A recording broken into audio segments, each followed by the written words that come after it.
चीन पर अमेरिका दबाव को लेकर रूस बेहद खफा। चीन पर अमेरिका की तरफ से बनाए जा रहे दबाव को लेकर रूस बेहद खफा है। अमेरिका को जवाब देने के लिए यूक्रेन में हमले तेज किए गए। अमेरिकी विदेश मंत्री ने चीनी पार्टनर से की थी मुलाकात। अमेरिका ने चीन को रूस का साथ नहीं देने के लिए कहा था। यूक्रेन युद्ध को लेकर चीन लगातार रूस का साझेदार बना हुआ है और उसने कहा है हमारी ये साझेदारी लिमिटलेस है।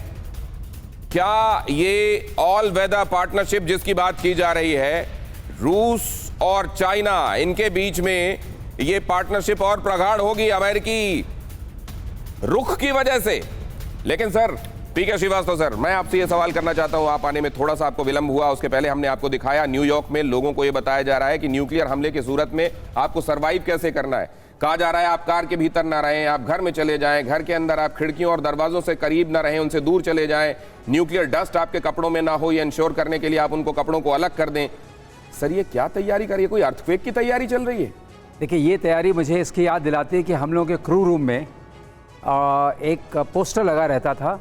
उस पोस्टर में लिखा रहता था in case of this do this, जो उन्होंने बताया है, एंड लास्ट सेंटेंस उसका होता था एंड किस योरसेल्फ गुड बाय। इस तैयारी का कोई मतलब नहीं है न्यूक्लियर अटैक के उसमें। लेकिन जहाँ तक अमेरिका का सवाल है, तैयारी और किस्म की ज़रूर हो रही है। तैयारी होती है कि जो ऑब्जर्वेशन के हंड्रेड्स ऑफ सैटेलाइट्स और observing private and government satellites, वो ऑब्जर्व कर रहे हैं कि न्यूक्लियर एक्टिविटी और जिस तरीके से फोर्सेस का जो गठन होता है वो वहाँ पर कैसा हो रहा है। वो सारे न्यूक्लियर कंट्रीज़ को ऑब्जर्व करते हैं। वो उनका मेन एक मुद्दा होता है। वहाँ से रिसर्च होती है, उसकी इंटेलिजेंस की कोलेशन होती है, कोलैटरलाइजेशन होती है। उससे अभी तक ये नहीं समझ में आया है कि ऐसी कोई तैयारी कि आज और कल में कोई न्यूक्लियर अटैक होने वाला है। न्यूक्लियर अटैक अगर होगा तो एक ऐसे देश की संभावना से आप कह रहे हैं जिसके पास सबसे बड़ा स्टॉक पाइल है टैक्टिकल और स्ट्रेटेजिक न्यूक्लियर वेपन्स का। ये एक अपने आप में बहुत बड़ी त्रासदी होगी। तो मैं उम्मीद करता हूं कि हमारी डिप्लोमेसी जो है, जो टॉप लेवल पर जितने भी वेस्टर्न कंट्रीज़ हैं या जो लीडरशिप के रोल में हैं, वो ज़रूर आगे आएँ और ये करें कि इस तरह का कोई ख़तरा नहीं आना चाहिए। वर्ल्ड वॉर 3 तो हम ज़रूर लड़ लेंगे न्यूक्लियर वेपन से, there be no world war 4। उसके बाद आप क्या करेंगे? इसलिए बहुत ज़रूरी है कि न्यूक्लियर डिसास्टर को रोका जाए। मतलब क्या सर, ये सब जो किया गया है कपिल सर, ये मैसेजिंग है क्या? ये अपनी जनता को इन्वॉल्व करने के लिए? अभी क्या हो रहा है, बहुत सारे लोग अमेरिका में ये भी देख रहे हैं कि नेटो के जरिए अमेरिका जो ये खेल खेल रहा है मिलिट्री इंडस्ट्रियल कॉम्प्लेक्स के जरिए, ये असल में बहुत सारे लोगों को खुद डोमेस्टिकली नाराज करता है। लोगों को भी इन्वॉल्व करने के लिए अमेरिका ऐसा कर रहा है क्या सर? कपिल सर, दो चीजें हैं दिनेश जी इसमें। पहली चीज ये है कि अभी तो ये कहा जा रहा है कि खिड़कियां बंद रखिए, कार से बाहर निकल आइए। कल मालूम है क्या कहा जाएगा? आप रेडिएशन फ्री कपड़े खरीद के पहनिए, आप रेडिएशन फ्री सूट पहनिए। जो अमेरिकन इंडस्ट्री है ना इन चीजों की, जो उनका बिकता नहीं है क्योंकि कहीं रेडिएशन का भी खतरा नहीं है, तो वहां तो रेडिएशन कपड़ा बनाने और रेडिएशन सूट बनाने वाले भी है, तो वो अपनी बिक्री का एक साधन इसमें और देखेंगे।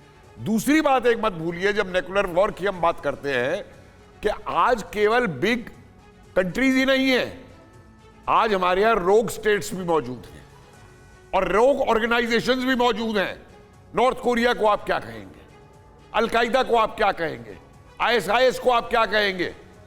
क्या पाकिस्तान जो आज कंगाल हो रहा है, जिस दिन उसने अपना एटम बम बेच दिया इनको, राइट, उसको क्या जाता है बेचने में? उसको तो पैसा चाहिए। बिल्कुल सही। और एक चीज और मैं बता दूं आपको, न्यूक्लियर बम का इस्तेमाल तो 1945 में हुआ था। उससे पहले चर्चिल ने हिंदुस्तान के अंदर जब मैन मेड फेमिन किया था और 8 से 10 लाख बंगाल में लोग मरे थे, वो क्या किसी न्यूक्लियर बम से कम था? और ये जो आर्थिक प्रतिबंध लगा के लोगों को मारना चाहते हैं भूखा, ये क्या न्यूक्लियर बम के इस्तेमाल से कम है?